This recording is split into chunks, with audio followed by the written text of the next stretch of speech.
Throughout the Great Depression of the 1930s, the United States and Australia were at war with the private financial interests centred in London. As the Great Depression deepened, nations faced a choice between paying off the interest on unpayable debts or protecting their population from the effects of the physical economic collapse. In Australia, London was locked in a battle with the Premier of New South Wales, Jack Lang. Lang, as the New South Wales Treasurer from 1920 to 1922, had become acutely aware of the methods of finance used by the Bank of England to maintain its control over colonial subjects. With this understanding, he fought to defend Australia from the attacks then being carried out by London on its sovereignty. As the British demanded payment from Australia for the debts of World War I, a war Britain itself had orchestrated, Jack Lang, seeing that this would destroy the nation and the welfare of the people, fought back. Jack Lang, as the Premier of New South Wales, was faced with the consequences of the Great Depression. So consequently, he had a choice. He could look after the bondholders of England and starve his population, literally, or he could say, go to hell, Bank of England, go to hell, English bondholders, I am elected to look after the general welfare of my population. And he did.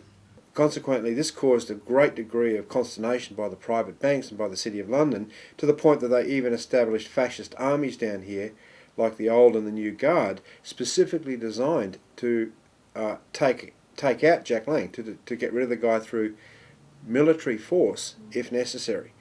Franklin Roosevelt did the same thing. He said, through his Forgotten Man speeches and the Forgotten Man idea, he decided to put the private banking system into bankruptcy reorganisation, and through the Home Loans Corporation that he established, he was able to save over 50% of the homeowners that were in foreclosure at that particular point from going to the wall. But Jack Lang created a lot of enemies by taking on the English bondholders, because this principle of the general welfare was something that really hadn't been tested in Australian history before.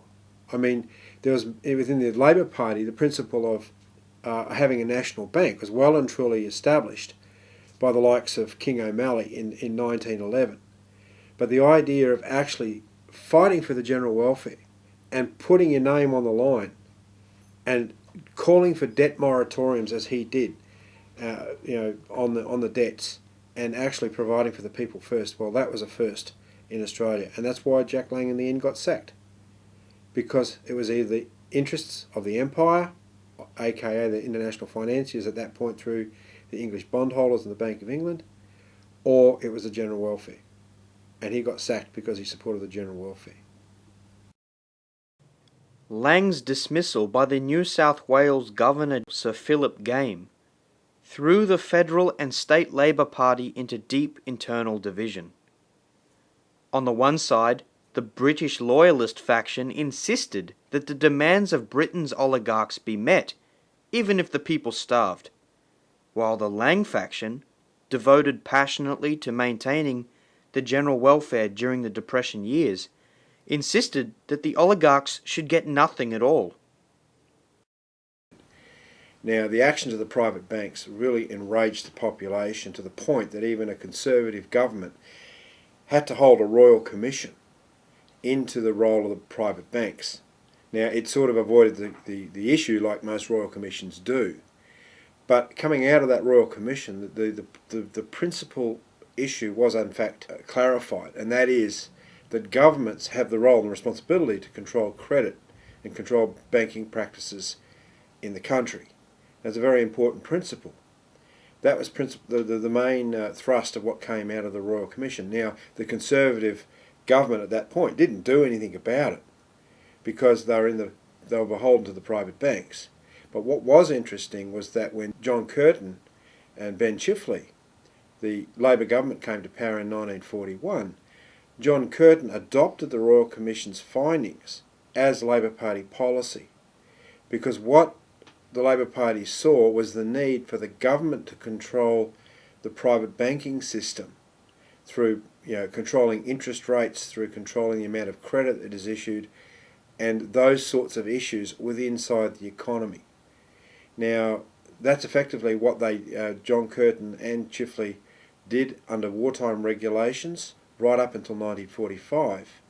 But as you can imagine, the private banks were not happy. For the sake of the population during the war years, they had to wear the regulations, but they were not happy. I mean, the regulations require that they even put money as statutory reserve deposit into the Commonwealth Bank. So the Commonwealth Bank had, in a sense, fingertip control of the private banking system as a policy of government. In 1945, Chifley moved to codify the wartime regulations and make them into law because, of course, the war had finished. And the private banks hated him for that because it meant that their powers were going to be restricted. The power of the City of London, the private banks, was being massively constricted. He had a massive fight through 45-46 to the point that he moved to nationalise the banking system along the same principles, that the role of government, the role of the Commonwealth Bank, is to control the economy, control the interest rates, control the credit, and control the private banking system as a whole. Now, that was defeated because through the Privy Council, through the City of London, via the Privy Council to the High Court here, that legislation to nationalise the banks was overturned. And then you have a history from there forth in this country, right up until 1959 to 1960, where effectively the Commonwealth Bank was stripped of its powers to control interest rates. That was handed to a private reserve bank. And from there on, the Commonwealth Bank was destroyed and eventually sold off. In recent years, it has been a younger generation of the same old fascist circles that Roosevelt, Lang and Chifley fought that have been demanding all of the so-called stimulus packages and bailouts today, whereby national governments are being induced or panicked into printing tens of trillions of dollars to hand over to the private banks.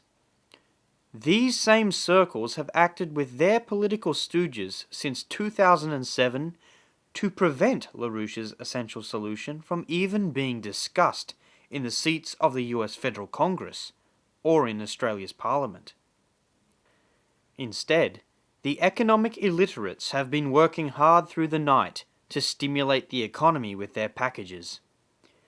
They make lying claims that a monetary solution, using taxpayer money, will get a rise out of the economy. However, the only thing that fondling money can do in this time of economic disintegration is lead to hyperinflation in the curve of financial and monetary aggregates. The G20 is an orgy of insanity because all it is looking at is how do we throw more gasoline on the fire. The problem has been caused by globalisation, deregulation, privatisation, and policies that intrinsically treat money as something valuable. We've had a gambling economy internationally for about 30 years and an incredible debt bubble build up of $1.4 quadrillion. So what do these guys say? We're going to do more of the same. We're not going to make a radical shift from the policies that destroyed us. We're going to try and maintain globalisation. We're going to wrap a few hedge funds over the knuckles. We're going to try and tweak the controls a bit. But in terms of the fundamental cause, we're not looking at it. So it's an orgy of insanity.